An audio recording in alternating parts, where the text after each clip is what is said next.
Ok, c'est bon.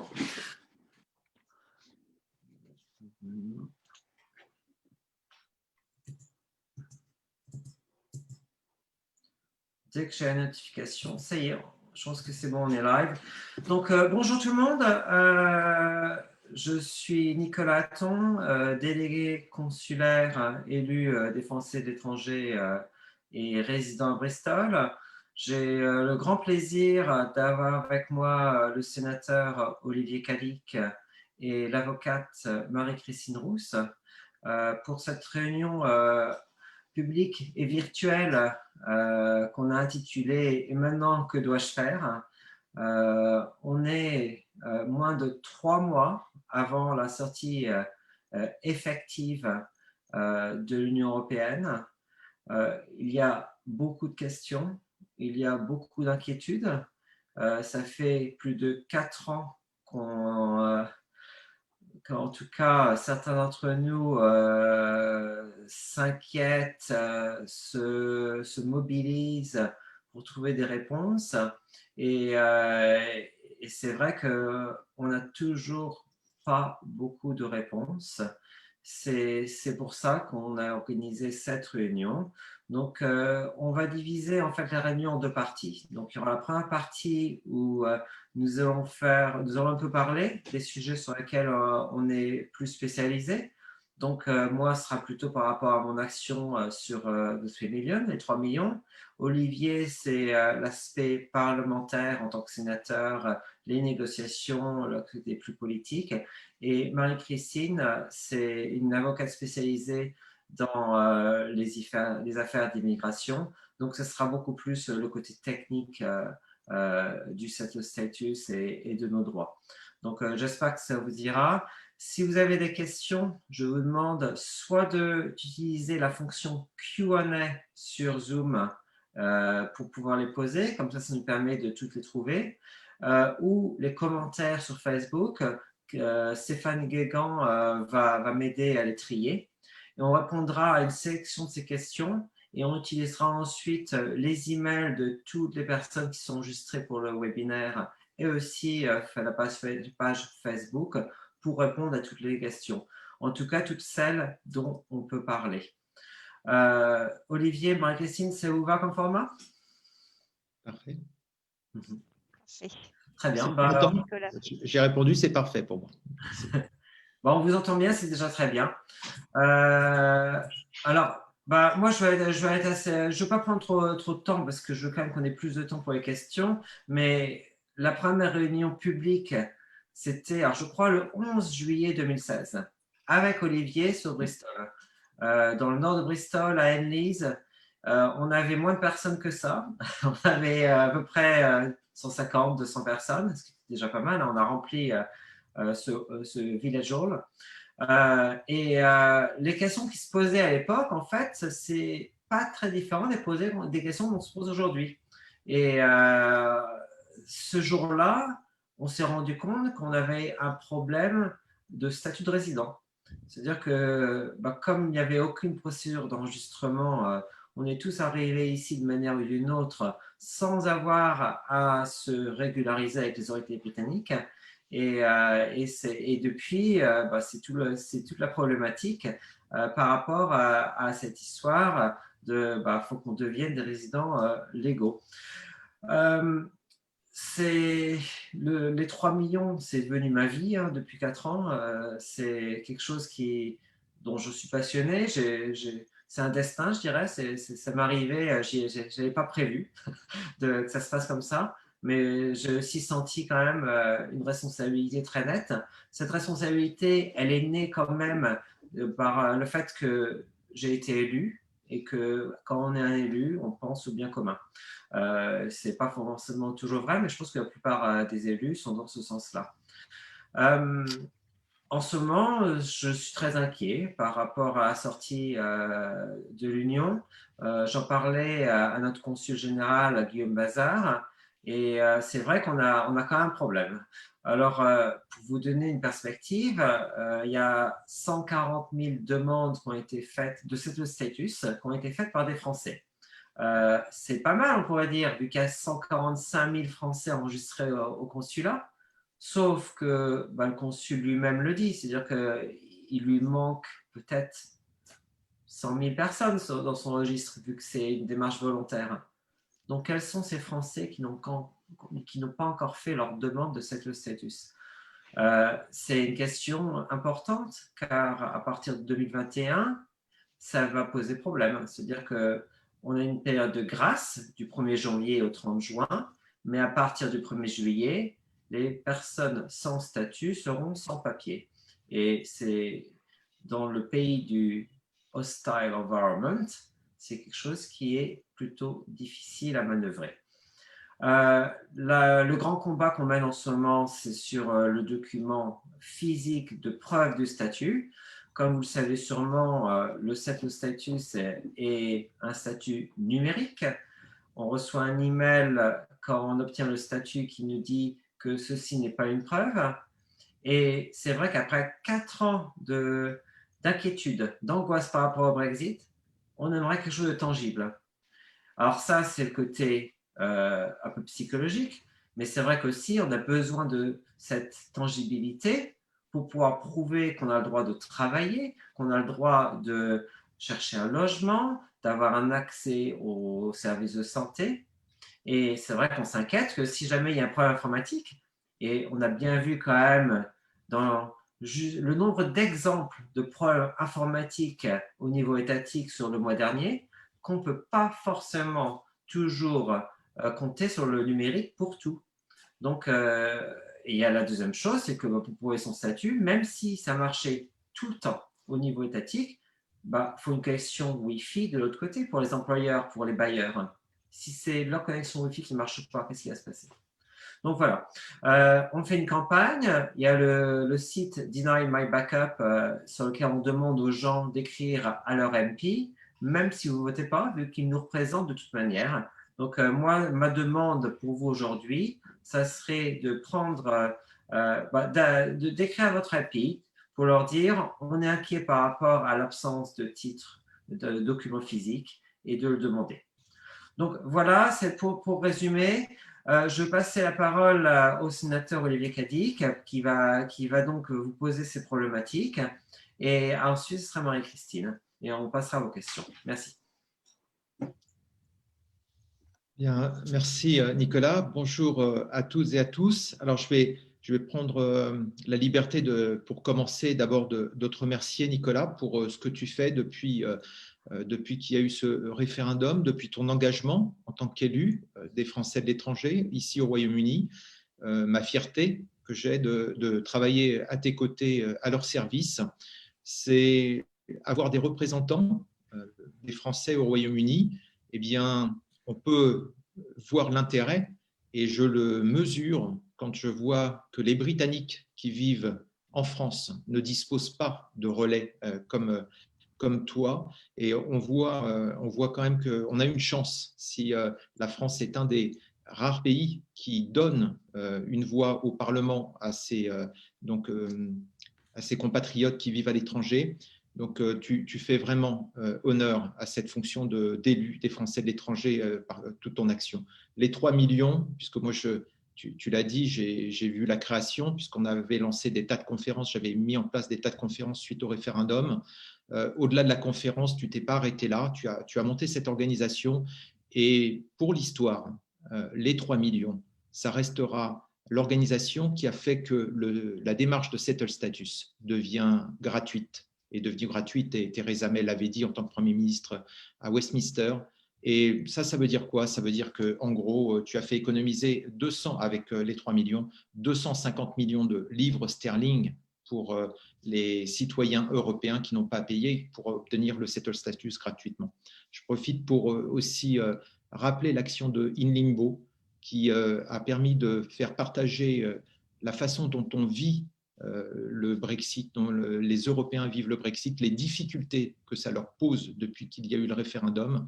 Et ça aussi, cette action, elle est marquée pour l'histoire, puisque les recueils de tous ces témoignages resteront pour éclairer les futures générations sur les traumatismes qu'a créé le Brexit. Je voudrais rendre hommage d'abord à Michel Barnier, parce que depuis 4 ans, si on en est là aujourd'hui, si l'Union européenne est restée soudé pour discuter avec les Britanniques si on est fier aujourd'hui d'être européen, c'est parce qu'il a conduit cette action de négociation qui n'est pas finie, je vais y revenir, mais il l'a fait en prenant comme esprit de garder toujours cette approche collective, et il a même fait participer les parlementaires dont je suis membre. Et donc ça, je dois dire et rendre hommage, parce que c'est pas seulement les gouvernements, mais c'est les parlements qui ont pu aussi accompagner cette démarche.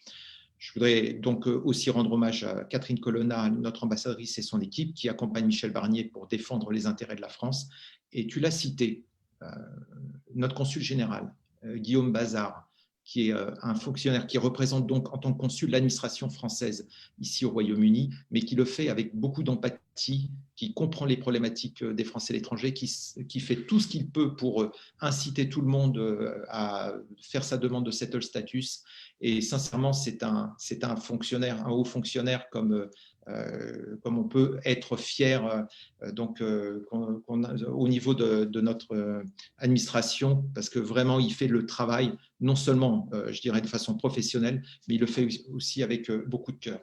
Pour ceux qui ne me connaissent pas, je suis établi ici au Royaume-Uni depuis 1997. Je suis un entrepreneur, je me suis installé dans le Kent. Comme toi, Nicolas, à l'époque, j'ai eu du coup une mission, puisque j'avais créé une association, la France Libre d'Entreprendre, pour aider les entrepreneurs français qui voulaient s'installer au Royaume-Uni. Depuis, j'ai eu l'honneur d'être élu à l'Assemblée des Français de l'étranger pour représenter les Français du Royaume-Uni en 2006. Et donc, je vous représente depuis bientôt plus de 14 ans maintenant. En 2014, j'ai été élu au Sénat et je suis maintenant vice-président de la Commission des Affaires étrangères et de la Défense des Forces armées du Sénat. Donc, en ce moment, je fais cette visio depuis mon domicile. Je suis donc ici à Canterbury. J'avais fait le choix du Kent parce que je voulais, c'était le plus proche et le plus pratique depuis Paris de m'arrêter à la station Ashford. Malheureusement, eh bien, Covid oblige. Depuis, je ne peux plus prendre l'Eurostar depuis Ashford et apparemment pas plus avant 2022. Et donc, je suis obligé de faire tous les allers-retours en shuttle puisque je siège toutes les semaines au Sénat. Et donc, je commence à vivre les complexités, les problématiques des allers-retours. Pour l'instant, c'est lié aux formalités au Covid, mais il faut que vous le sachiez, quand je reviens ici au Royaume-Uni, je suis confiné chez moi, puisqu'il y a la quatorzaine que je suis obligé de m'appliquer. Même si j'ai un passeport diplomatique, je considère que je dois faire comme tout le monde. Et donc, je suis chez moi et je reprends ma voiture et je reprendrai le shuttle lundi matin pour partir siéger à Paris. L'exercice que nous avons aujourd'hui, c'est un exercice de démocratie participative qui t'est cher, Nicolas. Et l'idée, c'était de faire ensemble un point de situation avant le Conseil européen qui va avoir lieu les 15 et 16 octobre prochains. Donc, nous sommes, vous le savez, dans la période de transition de l'accord de retrait qui a commencé le 1er février et qui va se finir donc le 31 décembre. Nous venons de vivre le 9e round de négociations qui s'est tenu du 28 septembre au 2 octobre à Bruxelles. Ce qu'il faut savoir, c'est que nous avons besoin de 2 mois s'il y a accord, puisque l'accord devra être trouvé d'ici la fin du mois. Pourquoi d'ici la fin du mois? Parce que nous avons besoin de 2 mois pour vérifier juridiquement l'accord qui serait trouvé. Bien souvent, on sait que c'est trouvé la nuit après des heures de négociation. Donc, il faut que l'accord soit validé juridiquement et il faut ensuite un processus formel d'approbation et de ratification dans l'Union européenne. Alors, depuis le premier jour du référendum, j'avais dit que personne n'était capable de m'expliquer ce que voulait dire Brexit, ce que ça signifiait exactement. D'ailleurs, une célèbre première ministre britannique disait « Brexit means Brexit ». Ceci étant, nous sommes à J-82 et personne ne sait toujours exactement ce que Brexit va vouloir signifier. Parce que même en cas d'un accord futur ambitieux, puisque aujourd'hui encore, tout le monde parle de cet accord ambitieux que nous allons trouver, il faut que chacun s'attende à des changements automatiques de grande ampleur pour les citoyens, les consommateurs, les entreprises, les administrations publiques, les investisseurs, les étudiants, les chercheurs. Dans les négociations en ce moment, il reste 4 grandes questions en suspens. La première, c'est obtenir des garanties crédibles pour une concurrence ouverte et loyale. Nous souhaitons, au niveau de l'Union européenne, éviter des distorsions commerciales et avantages concurrentiels déloyaux. Ça, c'est le premier problème qui reste à régler. Deuxième, des mécanismes de règlement de différends.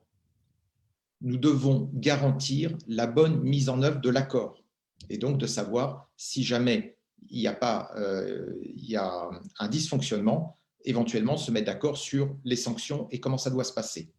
La troisième chose, c'est solution juste et durable pour la pêche. Le dossier des pêcheurs est un vrai sujet qui n'est toujours pas réglé et il faut que nos pêcheurs puissent toujours avoir un accès aux eaux britanniques comme ils pouvaient déjà l'avoir avant même l'adhésion du Royaume-Uni à la Communauté économique européenne en 1973.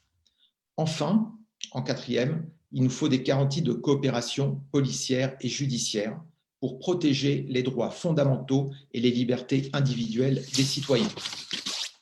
Donc ça, c'est les 4 questions en suspens qui ne sont pas aujourd'hui toujours réglées dans le cadre des négociations. La mise en œuvre de l'accord doit être rigoureuse. Et là, aujourd'hui, nous avons un nouveau problème qui est apparu, c'est le projet de Internal Market Bill du gouvernement britannique. Il est considéré comme une violation flagrante de l'accord de retrait et donc du droit international. Cela aboutirait, donc, si on laissait aller les choses comme ça, à la création d'une frontière en Irlande, ce que personne ne veut. Le 1er octobre, la Commission a adressé une lettre de mise en demeure au Royaume-Uni pour manquement aux obligations qui lui incombent. Et pourquoi je vous dis ça? C'est parce que la situation est vraiment grave, parce que si ils ne reviennent pas dessus, le Parlement européen n'approuvera aucun accord, ils l'ont dit, si cette proposition était adoptée par les Britanniques. Donc s'ils vont au bout de leur démarche, alors ça voudra dire qu'il n'y aura pas d'accord, et ça, le Parlement européen s'y opposera. Et donc une absence d'accord, eh bien, ça causerait des perturbations encore plus importantes, des droits de douane en vigueur sur le commerce des marchandises. Je dis ça pour ceux qui voudraient savoir ce qu'ils vont pouvoir ramener en achetant au supermarché avant de revenir en Angleterre, si jamais ils reviennent en voiture. Eh bien, tout va se poser comme question, simplement le commerce des marchandises, et le transport transfrontalier va devenir très gravement perturbé. La Commission nous a invités à donc nous assurer que tout le monde soit informé et demande au gouvernement, aux associations, à toutes les parties prenantes de s'assurer que tout le monde soit informé de ce qui va se passer. Et donc, c'est le but, c'est ce que fait les 3 millions. C'est l'objet de cette réunion. Je ne peux que renouveler la recommandation que chacun fasse la demande de settle status, ce qui va être évoqué tout de suite par Marie-Christine, ce qui est fondamental. L'action des 3 millions aujourd'hui, qui est d'obtenir un document qui prouve le fait qu'on ait un settle status, est déterminant. On le verra pour la protection, simplement pour ceux qui veulent accéder à un emploi, accéder à un logement, ouvrir un compte en banque. Bien souvent, on sait très bien qu'on va leur demander éventuellement la garantie, la preuve, et donc un document nous permettrait de faciliter les choses fortement. Maintenant, j'ai toujours dit que s'il n'y avait pas d'agrément, eh bien, ce serait difficile. Peut-être qu'on serait un peu comme dans le film Christian Clavier, dans Les Visiteurs, et on dirait souvent « mais quel beans ». Merci. Merci Olivier, c'est vraiment formidable. Et quand tu parles de démocratie participative, là on est en plein dedans. Donc il y a 331 personnes sur Zoom, il y a plus de 50 sur Facebook. On est inondé par les questions je sais pas comment, des participants, on va dire, et ça marche. Donc, on va y revenir tout à l'heure, mais avant que je passe la parole à Marie-Christine, je veux quand même donner une petite anecdote. Donc, Olivier recevait Michel Barnier au début juillet, dans le cadre de sa mission au Sénat, de scrutin en tant que parlementaire. Et donc, Michel Barnier va pouvoir vous dire, donc se présente au Sénat, c'est une commission d'enquête, c'est un comité comme on en voit ici à Westminster. Donc, Et donc, Olivier m'a demandé quel est le problème. Donc, nous, on avait posé déjà sur notre forum, sur Facebook, quel est un des gros problèmes. Et on a un problème qui est assez difficile, qui est assez juridique, mais qui va avoir des conséquences très, très pratiques. À cause de la pandémie, il y a beaucoup de Français qui ont besoin de recourir aux services sociaux. Pour recourir aux services sociaux, il faut pouvoir prouver qu'on est résident. Quand on a le settled status, par défaut, on est résident. Sauf que le gouvernement britannique a décidé que ceux qui avaient le pre-settled status, ça ne suffisait pas pour affirmer qu'ils étaient des résidents permanents. Ça va à l'encontre de l'accord de sortie. Ça crée une distinction entre deux types de résidents qui sont protégés par l'accord de sortie. Et la Commission et Olivier donc a relié le problème. Depuis, la Commission a pris ça très au sérieux et c'est fait partie des négociations. L'accord doit être respecté dans son essence et dans ses articles. Et c'est une violation de cet accord. Et ça a été directement, parce que c'est un problème qui se pose maintenant. C'est-à-dire que quand on va aux services sociaux, qu'on n'a plus le statut, on n'aura pas forcément accès à ces services, malgré l'urgence, malgré la situation sanitaire. Merci d'avoir bien répondu. C'est parce que ce travail est fait sur le terrain par les 3 millions avec chacun.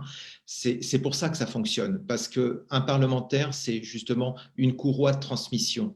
La démocratie participative, de mon point de vue, ça doit fonctionner comme ça. C'est que chacun fait émerger quels sont les problèmes principaux et le parlementaire doit travailler en relation avec l'exécutif pour obtenir une solution ou une réponse.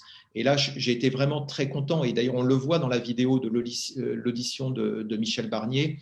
On voit là aussi comment il prend à cœur toutes les problématiques qui sont celles des citoyens, de la vie quotidienne. Et moi, j'étais vraiment très intéressé de voir sa réaction. C'est-à-dire que quand j'ai porté votre demande, qui était de dire il y a un vrai sujet sur cet accès aux aides sociales, Michel a tout de suite répondu en disant écrivez-nous, donnez-nous les cas pratiques, parce que la commission, notre groupe va s'en occuper, un groupe spécifique va s'en occuper. Et c'est la démonstration que ça fonctionne.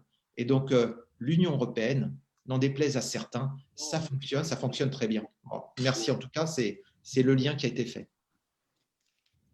Merci Olivier. Je vais mettre le lien de la vidéo sur le chat. Donc, si vous la voulez, vous pouvez juste cliquer dessus.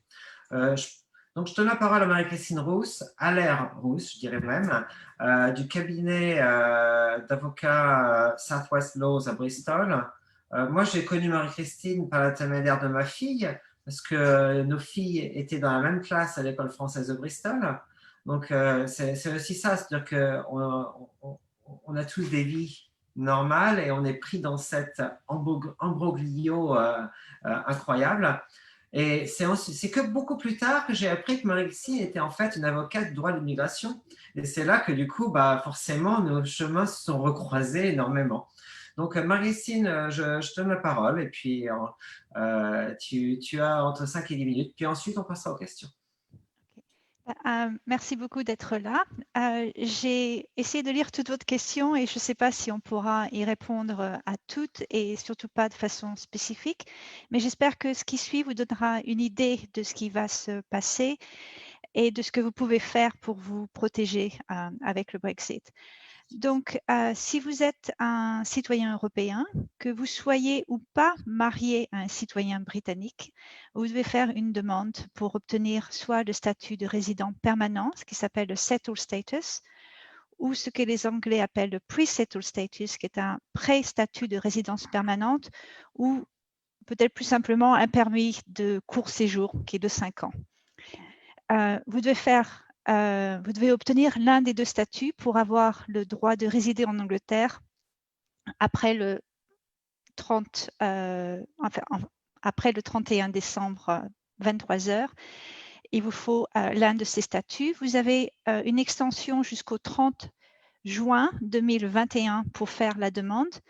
Mais si vous n'avez pas de statut après le 30 juin, ou vous n'avez pas fait de demande après le 30 juin, 2021, vous perdez le droit de résider de façon régulière et légale au Royaume-Uni.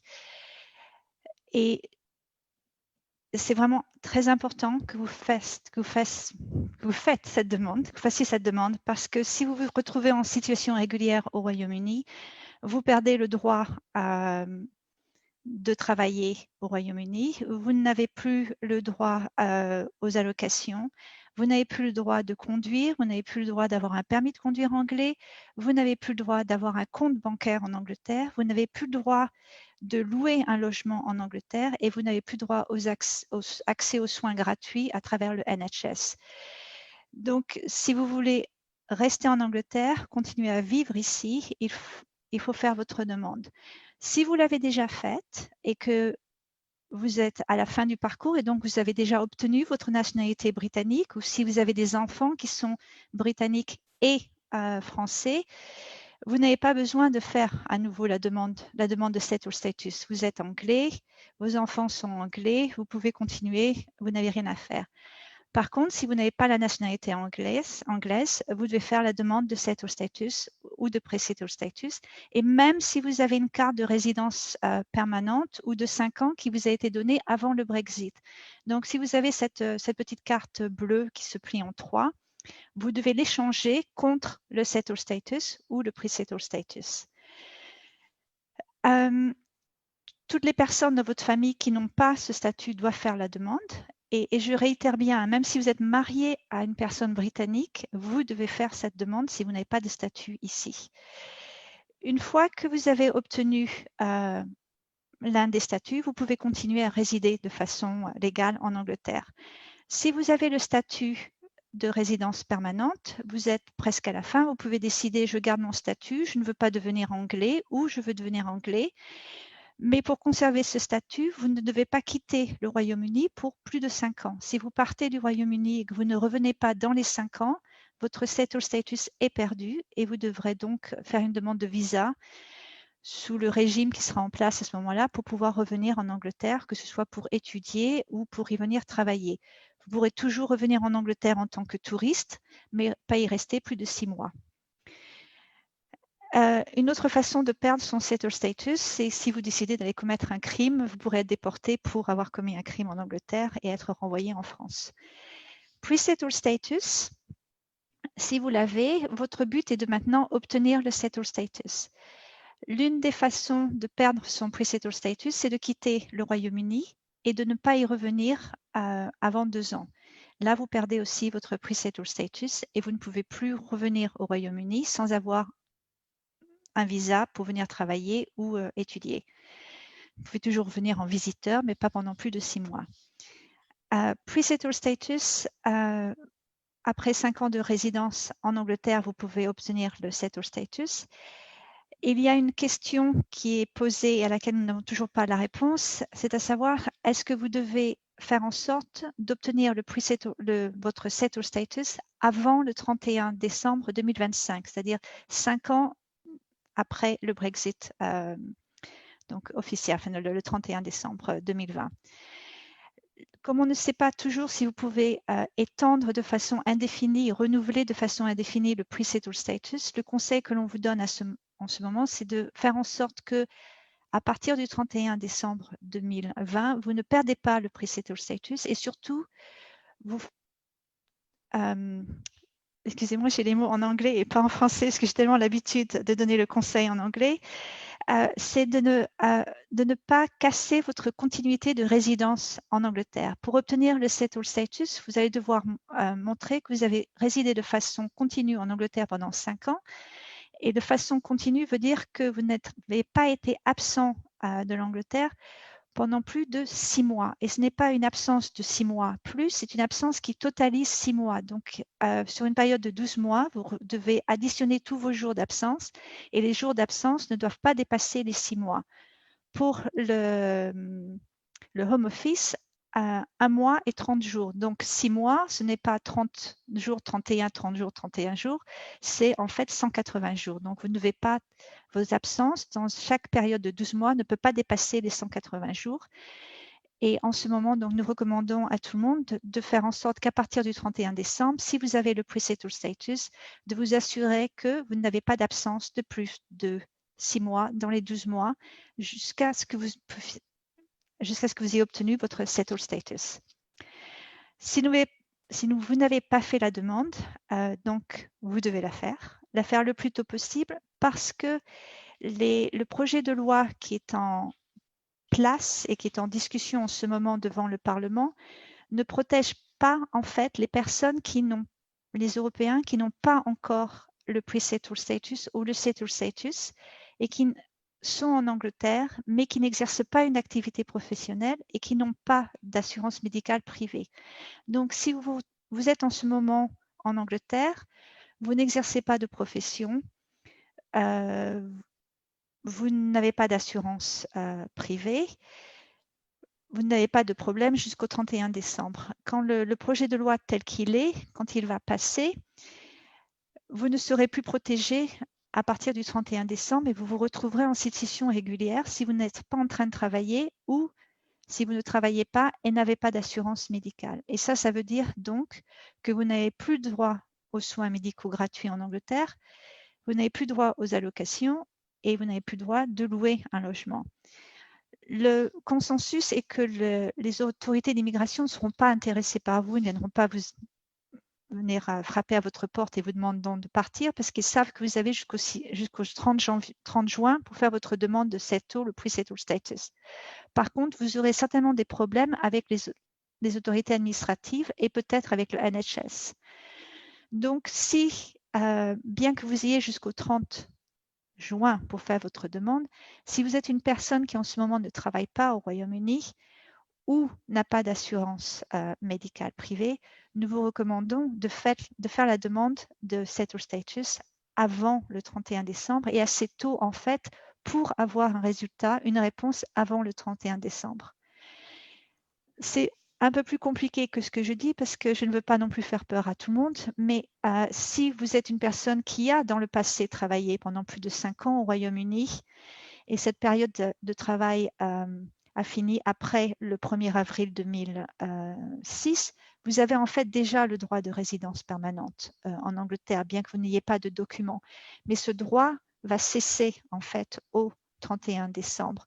Donc, quelle que soit votre situation, je vous demande en fait, et je vous prie presque de faire votre demande le plus tôt possible pour avoir une réponse avant le 31 décembre et de toute façon avant le 30 juin de 2021. Nicolas vous parlera des problèmes, de sa bataille pour obtenir que le Home Office vous donne un document physique plutôt que ce document en ligne. Je vous encourage en fait à l'aider parce que c'est très important pour vous d'avoir non seulement le settled pre-settled status, mais d'avoir un document physique. Je vous encourage à régulariser, entre guillemets, votre statut et votre droit de résidence en Angleterre parce que je vois maintenant toujours des descendants de ce qu'on appelle le Windrush Generation, donc de tous ces personnes du Commonwealth qui sont arrivées au Royaume-Uni avant 1971, qui n'ont jamais eu de documents physiques pour prouver leur droit de résidence, ou aussi qui malheureusement, certains auraient pu régulariser un droit de résidence et ne l'ont pas fait, bien qu'ils y aient eu droit à l'époque. Et ce que je vois maintenant, ce ne sont pas tellement ces personnes-là, mais je vois leurs enfants et leurs petits-enfants qui ont été affectés par ce qui s'est passé. Et donc, c'est presque une supplication, mais je sais bien que c'est très difficile. On se dit, après tout, on a vécu tellement longtemps ici, que c'est notre pays. Pourquoi devons-nous demander le droit de rester là alors qu'en fait, nous avons toujours eu le droit de rester ici? Mais c'est un moment où il faut peut-être avaler son pride, son orgueil et se dire, c'est quelque chose à faire, je le fais et je fais ma demande pour pouvoir continuer à rester ici. Si vous voulez, bien entendu, rester ici. Il y a certaines personnes qui peuvent se dire, je rentre et puis tant pis. Mais donc, juste un message, faites votre demande. Voilà. Merci Marie-Christine. J'espère que c'était utile pour beaucoup d'entre vous. Je vais faire un petit sondage maintenant justement. Et donc vous allez voir. Donc vous avez des questions. Alors je voulais faire en sorte que les questions se fassent une par une, mais je ne sais pas pourquoi ça n'a pas marché. Est-ce que vous voyez les questions? Moi, je les vois, en tout cas. Je suis désolé, il y a plus de questions. Ça va être une question à la fois. Mais je vais laisser le sondage un petit peu. En attendant, pendant que le sondage est là, donc il y a 5 questions, donc ça va prendre un peu de temps. Deux choses. Donc, pour la demande de cette status, une chose qui est nécessaire, c'est d'avoir des papiers en cours de validité, donc une pièce d'identité comme une carte d'identité ou un passeport. Si vous n'avez pas cette pièce d'identité en cours de validité, contactez le consulat le plus vite possible. Le consul général du Bazar est très au courant des problèmes. Profitez-en pour vous enregistrer au consulat. C'est un service gratuit qui vous permet de faciliter toutes les démarches administratives que vous pouvez avoir, surtout en cas de perte de ces papiers d'identité. Donc, c'est quelque chose de très, qui est quand même très favorable. Pour le statut, moi, je comprends très bien les gens qui refusent de faire leur demande sur une question de principe. Ça a été mon cas, mais c'est en même temps, c'est pas un choix en fait. Ça nous met en danger si on ne fait pas sa demande. Et je crois que c'est important de comprendre que ça ne sera pas un jeu, c'est que être sans papier au pays de Ocean Environment, ça pose des gros problèmes personnels. Donc je vois que la plupart des gens ont voté. J'ai vu que le vote continue. Je vais le fermer peut-être dans 15 secondes, donc je vous laisse le temps de finir pour les derniers. Mais visiblement, qui a fait sa demande de settle status, on est à 84%. Et que la plupart des personnes dans cette réunion ont un settle status. Au mois d'août, 49% des demandeurs de settle status ont eu un pre-settle status. C'est quand même assez important. Mais pour les 10% qui ont répondu pre-settle status, je suis d'accord avec Marie-Christine, bien sûr, hein, c'est que l'objectif maintenant, ce sera pour vous d'avoir un settle status dans les 5 ans qui viennent. Je suis assez impressionné par rapport à votre compréhension pour les règles d'absence. 86% disent qu'ils comprennent les règles d'absence. C'est bien parce que c'est un gros problème si on ne respecte pas ces règles dans le futur. 12 personnes ont dit qu'on leur a demandé de fermer leur compte en banque en France. Donc, je pense qu'Olivier, je te posais la question maintenant par rapport à ce problème qui nous avait d'abord été signalé par des Britanniques en France.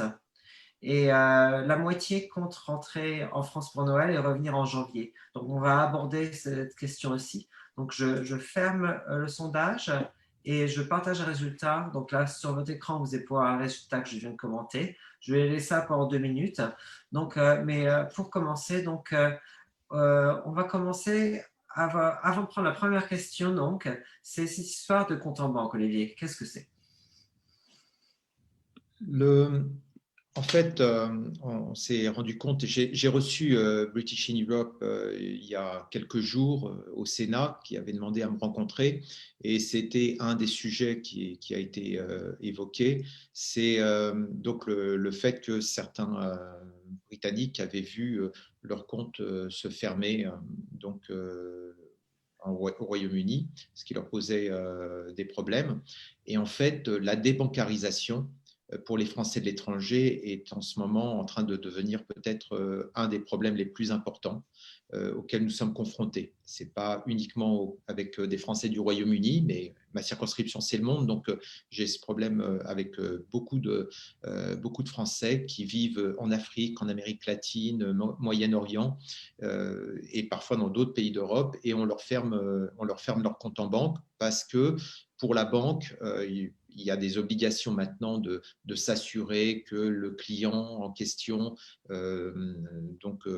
ne fait pas du blanchiment avec ce compte ouvert dans leur pays. Et donc, parce que ça leur coûte trop cher d'administrer ce compte, en termes de contrôle, ils préfèrent le fermer. C'est un problème qui arrive à vraiment beaucoup de Français qui vivent à l'étranger. Et donc, j'appréhende la sortie du Royaume-Uni de l'Union européenne parce que, effectivement, on va se retrouver dans une situation où ça devient un pays tiers et donc le risque va augmenter. Pour ces Français qui sont, puisqu'on en a quelques-uns, donc 12 ici qui sont concernés, il faut qu'ils sachent que le droit au compte bancaire est un droit pour les Français qui vivent en France et pour les Français de l'étranger. C'est-à-dire qu'il y a une procédure qui permet aux Français d'avoir un compte qui va même être un compte gratuit. Donc, le problème, c'est que c'est fastidieux. Si dans les 18 derniers mois, 50 000 Français en France ont fait appel à cette procédure du droit au compte, et il n'y a qu'une quinzaine, je crois, de Français de l'étranger. Ce qui prouve que c'est très compliqué quand on est à l'étranger. Donc, c'est un sujet sur lequel je vais beaucoup travailler dans les prochaines semaines et les prochains mois pour trouver des formules pour accélérer donc l'assistance pour les Français qui se retrouvent avec une perte de compte bancaire en France. C'est pour ça que je faisais poser cette question, puisque c'est un problème que je vois grandir, pour lequel je suis de plus en plus sollicité. Voilà, mais je voulais vous informer qu'une procédure existe. Vous allez sur le site Banque de France, tout est déterminé, tout est défini, mais ça nécessite d'avoir son compte officiellement fermé. Une fois qu'il est fermé par la banque, puisqu'on ne peut pas enclencher la démarche de demande d'une ouverture de compte par le droit au compte. Pour pouvoir le faire, il faut que son compte soit fermé. Il faut aussi qu'une autre banque ait refusé de vous ouvrir le compte. Et le plus difficile, c'est d'obtenir une lettre d'une banque qui dise « non, je refuse de vous ouvrir un compte ». Donc, une fois que vous avez cette lettre, alors vous pouvez faire la demande et la Banque de France impose à une banque qu'on vous ouvre un compte. Voilà, donc c'est ce sujet-là, je crains qu'il se développe. C'est pour ça que je commence à le voir. Vous voyez, 4% ici. Mais quand on est atteint par ce problème-là, c'est un vrai sujet. J'ai noté, il y avait des questions sur la retraite et puis sur le côté de la fiscalité.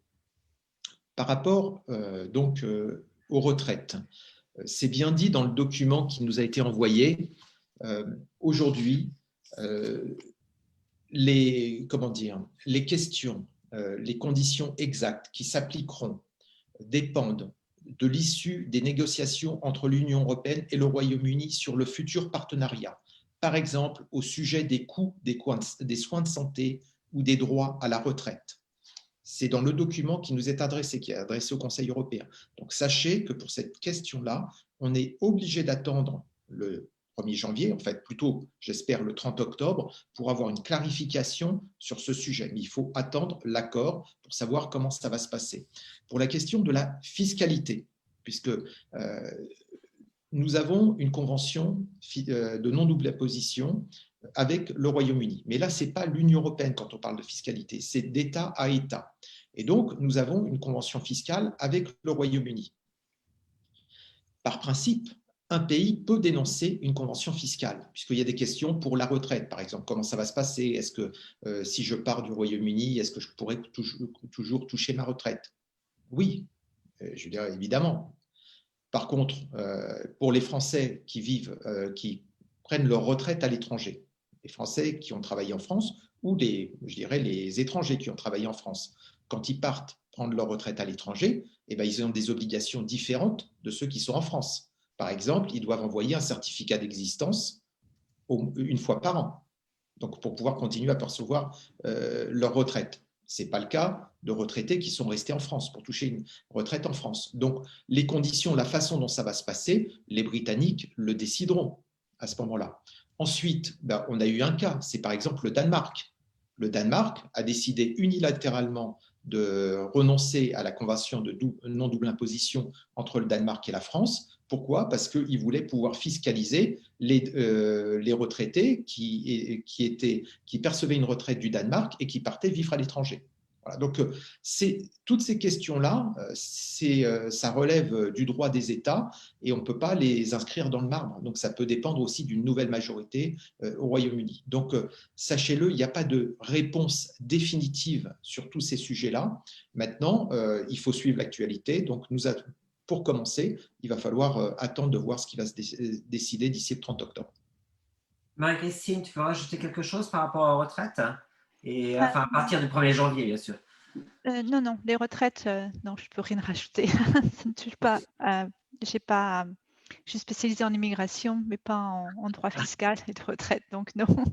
Ce que je voudrais ajouter quand même, c'est que, comme beaucoup, moi j'ai uniquement travaillé au Royaume-Uni. Quand je prendrai ma retraite, c'est pas possible que je veuille habiter en France de manière permanente ou 3-4 mois par an. Les retraites britanniques sont toujours versées à l'étranger, mais il y a plein d'indexations. Et donc, il faudra vraiment suivre l'actualité par rapport à ça. Ce n'est pas un problème qui est spécifique aux Européens ou aux Français au Royaume-Uni, c'est aussi s'applique aux Britanniques à l'étranger, qui se battent justement pour que leur retraite soit indexée sur un indice comme l'inflation, pour qu'elle ne perde pas de la valeur au fil des années.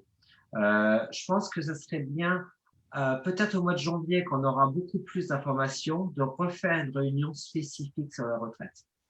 Et dans ce cas-là, Olivier, on pourra inviter un spécialiste des retraites et vous inviter tous pour venir si c'est un sujet qui vous intéresse. Visiblement, c'est le sujet numéro 1 dans les questions. Donc, c'est vraiment intéressant. Une autre question, donc, que j'ai vue, c'est pour donc la moitié des Français qui sont sur ce webinaire nous disent qu'ils vont rentrer à Noël aller à Noël en France, rentrer en janvier. Qu'est-ce qui va se passer pour eux alors, en rentrant au Royaume-Uni en janvier? Alors, je vous pose la question à tous les deux. Est-ce que leur rentrée est garantie, il n'y aura pas de problème, ou est-ce que vous voyez des problèmes à ce niveau-là? S'ils ont un settle status, je n'en vois pas pour eux. C'est donc la question qui va se passer, c'est s'il n'y a pas d'accord. C'est ce que je vous ai dit en introduction, c'est que il faut s'attendre à ce que le transport transfrontalier subisse de vraies perturbations. C'est pas neutre ce qui se passe. On passe d'un pays qui faisait partie de l'Union à un pays qui sort complètement du système. Donc forcément, il va y avoir potentiellement des ratés. Alors peut-être que les premiers jours, deuxième jour, troisième jour, les autorités britanniques vont fermer les yeux parce que ça va être ils vont peut-être pas une grande pagaille, mais on ne sait pas comment ça va réagir. Quelles sont les instructions qui seront données aux douaniers à ce moment-là? Est-ce qu'ils feront des contrôles pointilleux ou pas? Moi qui passe le shuttle toutes les semaines dans les deux sens, je vois la différence quand on me fait aller de côté où je dois faire passer la voiture sous le tunnel qui va venir inspecter tout ce qu'il y a dans la voiture. Ça ne met pas le même temps que lorsqu'on me dit passer tout de suite. Et donc, si on fait passer toutes les voitures par ce fameux système d'inspection, ben c'est sûr que ça va prendre beaucoup plus de temps pour traverser la frontière.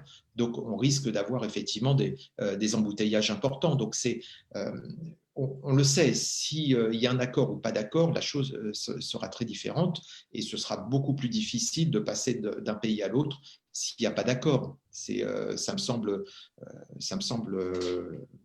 aller dans le bon sens. Mais là aussi, il y a beaucoup d'inconnus. Tout dépend de la bonne volonté des autorités d'un pays ou de l'autre à ce moment-là. Et pour toi, À titre personnel, je te dirais que j'attendrai peut-être 15 jours avant de voir comment ça se passe avant de revenir. Parce que voilà, c'est un titre personnel, c'est une anticipation, mais chacun prend son risque. J'étais en train de répondre à une question de quelqu'un, donc je n'ai pas entendu la fin de ta question. Donc, si tu parlais du retour après le 1er janvier, après décembre. Oui, donc ceux qui ont cette statut ou qui ont indefinite leave to remain, ils ont le droit de revenir de toute manière. Ceux qui sont en attente de décision, par exemple. Donc, avant le 1er, qui reviennent après le 1er décembre, le 31 décembre, mais avant le 30 janvier, 30 juin. Oui, et qui sont en attente de décision, qui n'ont toujours pas eu la décision, parce que des fois, ça prend du temps. Oui, des fois, ça prend du temps. Je pense que jusqu'au 30 juin, juin, ils ne vont pas trop vérifier ce qui va se passer parce que d'abord, il sera impossible de différencier quelqu'un qui, en fait, a fait une demande de pre-settled status ou n'en a pas faite, ou quelqu'un qui habitait en Angleterre avant le 31 décembre ou n'y habitait pas. Donc, je ne pense pas qu'ils vont pouvoir différencier ces personnes-là. Et je pense que la façon dont ils vont les différencier, c'est les personnes qui, quand elles vont faire leur demande de pre-settled status, qui devront prouver qu'elles habitaient en Angleterre avant le 31 décembre. Donc, je pense que ce sera là. Mais en même temps, j'avoue que si moi j'avais une demande de pre-settled status ou même de settled status et que j'attendrais, je sois en attente d'une décision, j'avoue que je partirais pas parce que je ne ferai pas confiance en fait. Je ne fais pas confiance au gouvernement. Je sais comment le Home Office est très désorganisé et aussi, je sais très bien que tout peut dépendre de l'humeur de l'officier d'immigration qui est en face de moi ce matin-là. Soit il est mal réveillé ou pas, il a eu son café, il n'a pas eu son café, je ne sais pas ce qu'il lui a pris et je n'ai pas envie d'avoir à justifier de mon droit de résidence en Angleterre au retour. J'ai déjà vu ça arriver alors que j'avais le droit de résider ici, parce que j'avais une carte d'identité française qui avait été délivrée par le consulat. Et à l'époque, ils ne mettaient pas de timbre le consulat français ne mettait pas de timbre sur les cartes d'identité, les vieilles en papier. Et on m'a dit que je pouvais en acheter une pour 5 euros non, à l'époque, c'était 5 francs. Oui. Que pour 5 francs, je pouvais en avoir une au pied de la Tour Eiffel. Et donc, ils n'acceptaient pas ma nationalité. Donc,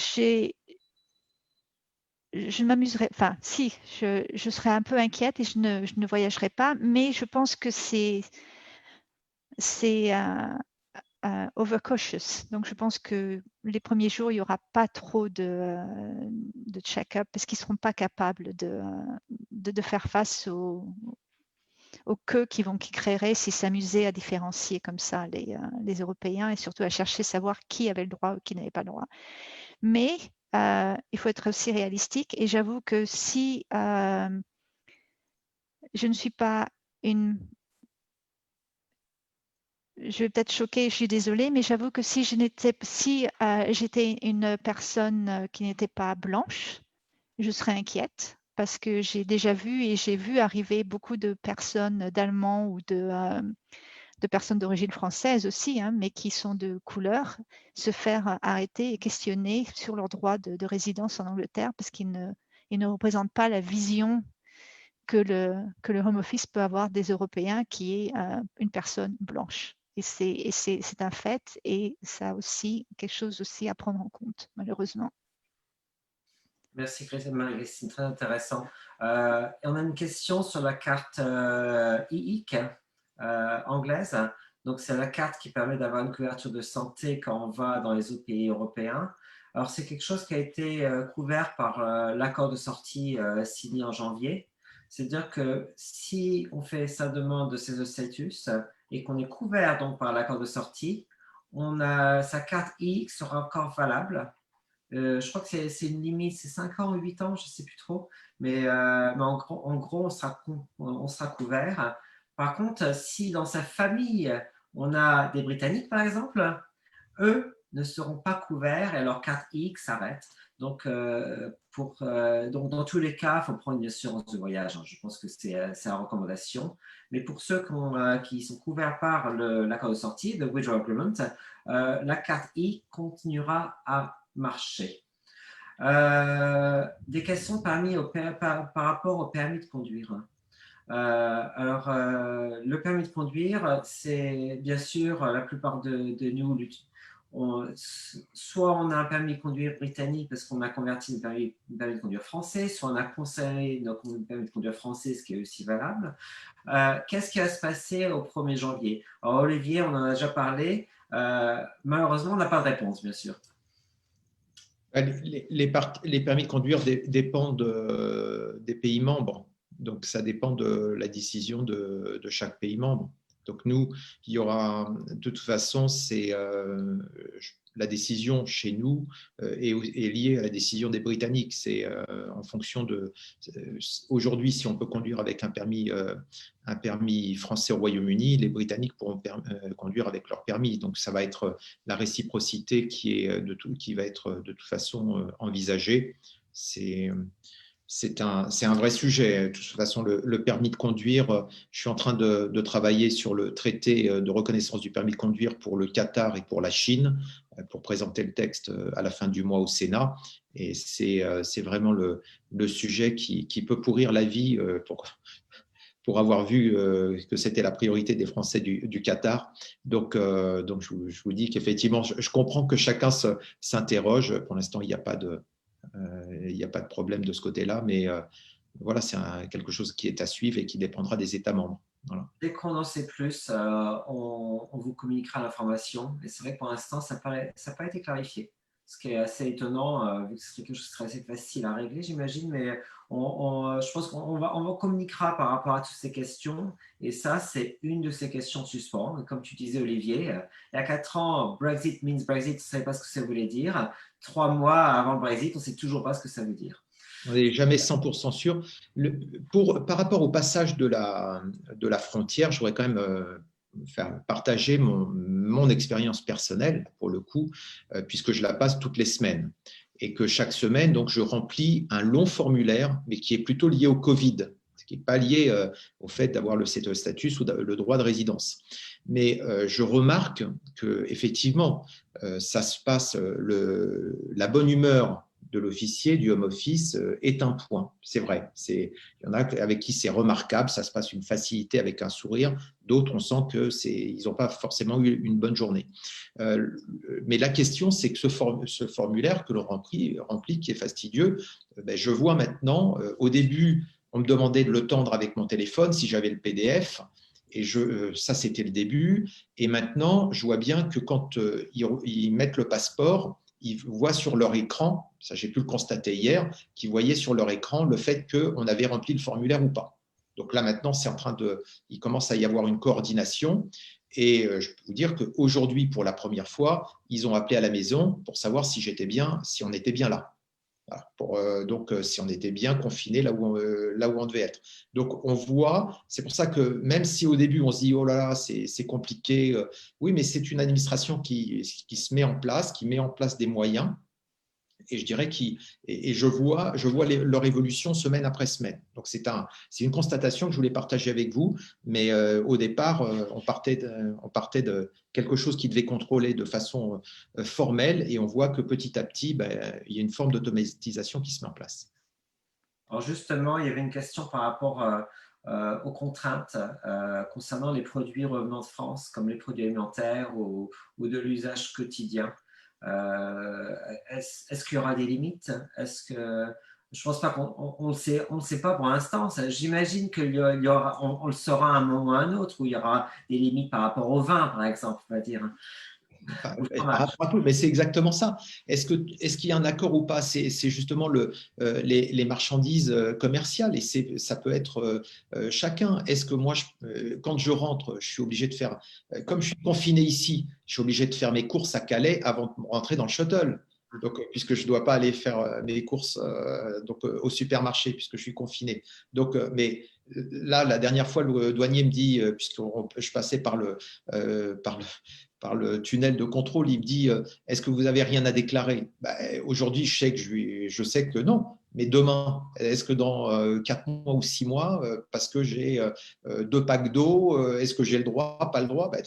On aura des limites en termes évidemment de biens commerciaux, parce que sinon, ça passerait par les voitures et sans payer les droits de douane. Il y aura des droits de douane qui vont s'appliquer s'il n'y a pas d'accord.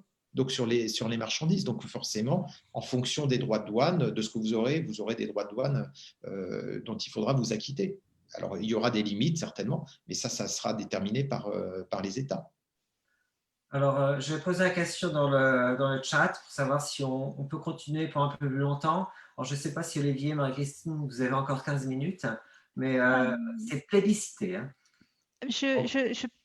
J'ai vu quelques questions qui se répètent et est-ce que je peux ajouter quelque chose? Bah, vas-y. Oui, il y a deux choses. Il y a beaucoup de personnes qui demandent, qui parlent de la nationalité de leurs enfants et qui disent, mais j'ai le settled status ou j'ai le indefinite leave to remain.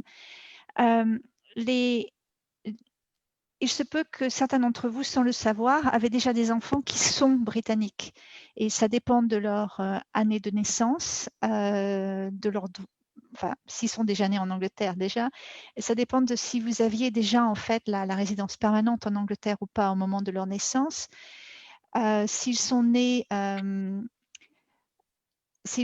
après que vous ayez obtenu le statut d'indefinite leave to remain ou que vous ayez obtenu la résidence permanente en Angleterre, et ils sont nés anglais.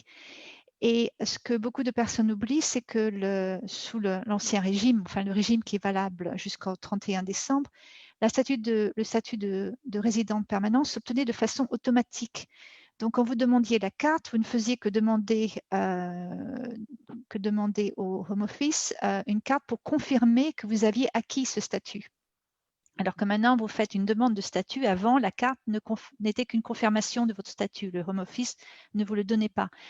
Donc, si vous avez travaillé de façon continue en Angleterre, par exemple pendant 5 ans, et que cette période finissait après le 1er avril 2006, les enfants qui sont nés après cette période-là sont anglais. Donc, en fait, n'assumez pas que vos enfants ne soient pas anglais. Certains le sont, d'autres ne le sont pas et doivent demander la résidence et le settled status et la nationalité anglaise. Il n'y a pas effectivement de différence entre le settled status et la nationalité britannique. Vous avez les mêmes droits si vous avez le settled status que les Anglais. La seule différence est que vous n'avez pas le droit de vote et que vous pouvez perdre votre statut si vous partez d'Angleterre et ne revenez pas dans les 5 ans. Et aussi que si vous commettiez un crime, ben, vous serez déporté alors qu'un Anglais ne sera pas déporté. Donc, ce n'est pas obligatoire d'obtenir la nationalité anglaise. Vous n'avez pas à l'obtenir si vous n'en avez pas envie. Ça vous protège plus dans le sens que ça vous permet de partir de l'Angleterre pendant plus de 5 ans si un jour vous en avez envie, quoi. Tandis qu'avec le settled status, vous devez revenir dans les 5 ans.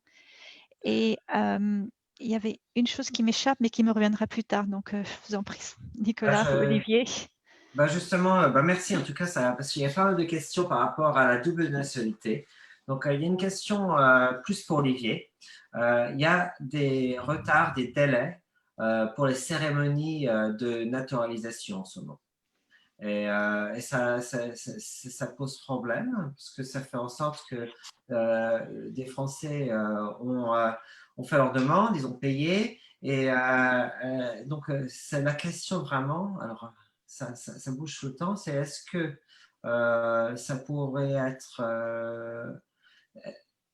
Je l'ai perdu maintenant. J'ai vu cette question et si je peux me permettre, une fois que tout le monde est dans le même cas, que l'on soit européen ou pas européen, il y a des retards partout. Certaines autorités mettent en place des vidéos cérémonies pour aller plus vite, pour pouvoir donner les... Mais il y a des retards partout. Je pense que c'est un problème pour les Allemands, parce que les Allemands, ils ont jusqu'à la fin de l'année. Oui, c'est un problème pour les Allemands, oui, parce qu'ils ont jusqu'à la fin de l'année. Nous, ce n'est pas un problème vu qu'on n'a pas cette date butoir. C'est un problème pour les Allemands, mais pas pour les Français. C'est angoissant pour les gens. Non, ce n'est pas un problème pour les Français, donc vous n'avez pas à obtenir la nationalité britannique avant le Brexit. Il n'y a pas de problème, parce que les Français reconnaissent la double nationalité. Donc, même si vous devenez anglais après le Brexit, il n'y a pas de problème du tout. Et donc, oui, si vous avez la double nationalité, vous n'avez pas à faire la demande pour le settled status. J'ai vu cette question-là aussi. C'est pas la peine. C'est pas la peine. Olivier, c'est une question. La double nationalité est garantie pour le moment. Est-ce que c'est possible que cela soit remis en question dans ta perspective du côté français? De mon point de vue, je ne crois pas que qui que ce soit aujourd'hui, au niveau politique, remette cela en cause. Ça a pu arriver avec certains partis qu'on qualifie de populistes, plutôt d'extrême droite, qui contestaient le fait qu'on puisse avoir une double nationalité, qui voulaient qu'on soit que français. C'est le cas d'autres pays. Il faut savoir que la Chine, par exemple, ne reconnaît pas la double nationalité et que ça nous pose de très gros problèmes. Parce que c'est d'ailleurs certainement un des pays qui me pose le plus de problèmes en tant que pour les Français de l'étranger, la Chine, avec cette non-reconnaissance de double nationalité. En France, je ne pense pas que ce soit du tout dans l'air du temps et qu'un parti puisse l'imaginer ou le présenter. La problématique en plus, c'est que de toute façon, on voit de plus en plus de gens qui ont non seulement 2 nationalités, mais parfois 3 ou plus. Et ça, c'est lié à l'évolution, au fait que de plus en plus de gens changent de pays, créent des couples et ont des enfants. Et puis, donc, génération après génération, moi, je connais maintenant des compatriotes qui ont même 4 nationalités. Donc, mais en tout cas, en France, on a assez, je dirais, de problèmes comme ça à gérer. Ne vous en créez pas en supplément. Voilà, pour l'instant, je pense qu'on peut encore être un peu confiant. Alors, je voudrais faire un commentaire parce que je l'ai vu pas mal dans les chats. Quand on dit anglais, c'est une approximation parce qu'en fait, on veut dire britannique. Il n'y a pas de différence côté statut. Ça concerne aussi les Écossais, les Gallois et les Irlandais du Nord. Mais c'est vrai qu'on devrait bannir le mot anglais et juste dire britannique quand on parle en fait de tous les citoyens. Donc, c'est juste une précision. Côté, une question par rapport à la date de butoir pour faire sa demande de settled status. Je vais laisser parler Marie-Christine à ce sujet-là, parce qu'il y a une date butoir, mais il y a une date recommandée. Donc, la date butoir, c'est le 30 janvier 2020 pour ceux qui sont en Angleterre avant le 31 décembre 2020, mais il est recommandé de faire sa demande pour avoir le statut avant le 31 décembre 2020. Le 30 juin, tu veux dire 2020, 21. Oui, pardon, oui, c'est vrai, oui, c'est les 2 dates. Donc, la date butoir, c'est le 30 juin 2021.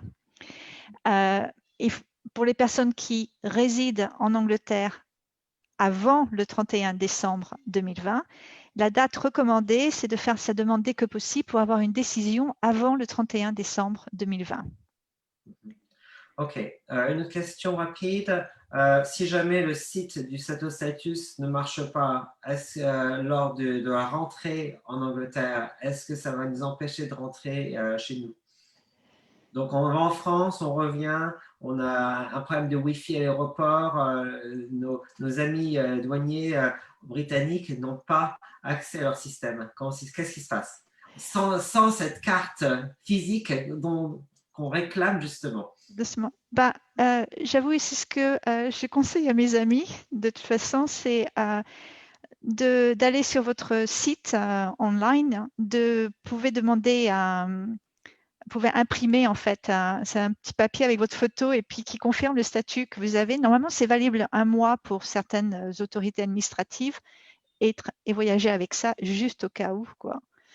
Même si l'email dit ceci n'est pas une preuve, ça sera quand même une preuve dans ce cas-là. Oui, mais je voyagerai avec la lettre qui confirme que j'ai le statut et puis j'irai online imprimer le statut.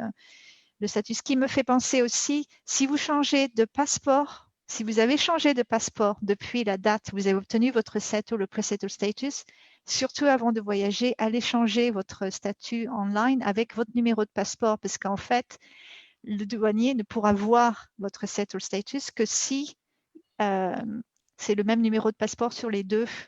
Donc, votre numéro de passeport doit être identique à celui qui est sur le online register. Donc, c'est très important de changer l'adresse, c'est pas trop importante, si, mais pas essentiel. Mais le passeport, là, c'est important parce que c'est lié à votre numéro de passeport. Donc, s'il change, il faut changer. À ce sujet, le gouvernement britannique a dit qu'on ne pourra plus voyager avec une carte d'identité. Ça sera uniquement avec un passeport, sauf pour les Européens qui sont protégés par l'accord de sortie, vu que si on a fait sa demande de cette status avec une carte d'identité, cette carte d'identité reste valable pour les voyages transfrontaliers. Oui. Alors, je vais te relancer sur une autre question qu'on n'a pas encore abordée, qui est très importante. Et c'est une question à tiroir. Je suis sûr que tu les aimes beaucoup, Marie-Christine. C'est Fred qui nous pose la question. Une fois que le statut est obtenu, sera-t-il possible de faire venir des personnes de sa famille proche, par exemple parents, en Angleterre, au Pays de Galles, en Irlande du Nord, en Écosse, après Brexit?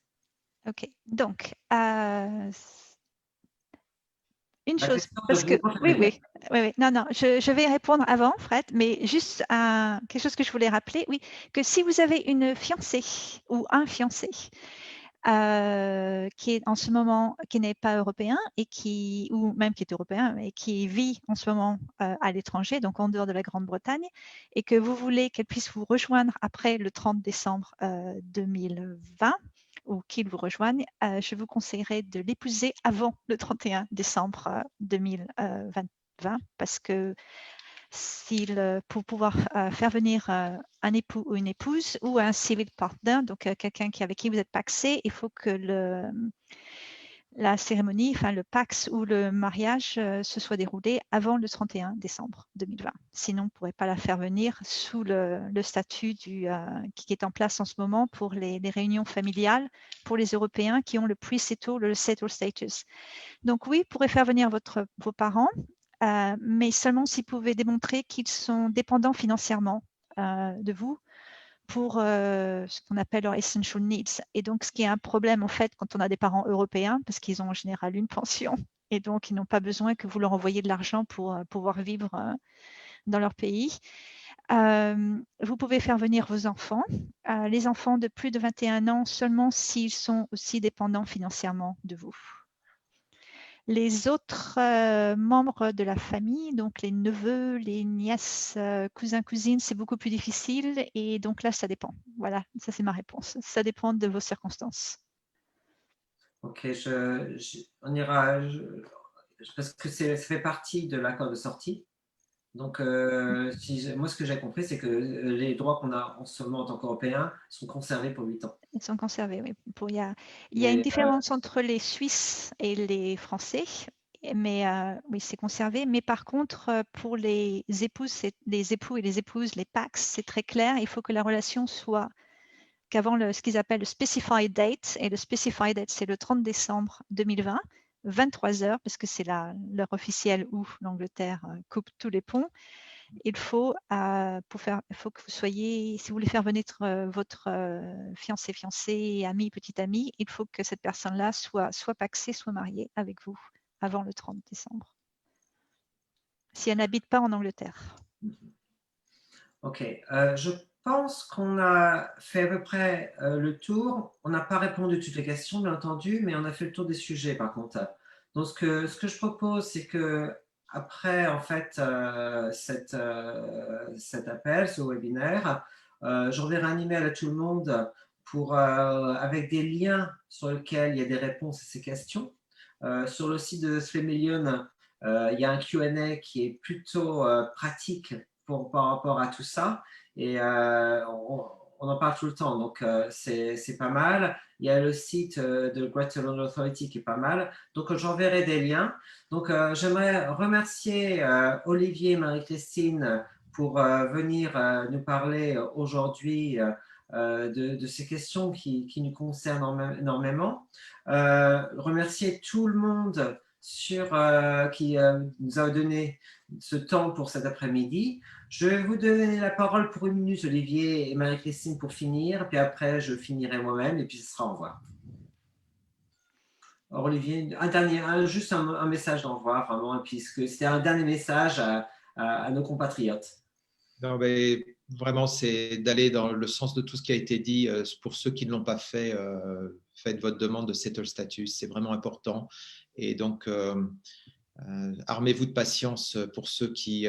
préparez-vous à vous armer de patience pour ceux qui reviendraient dans les premiers jours de janvier.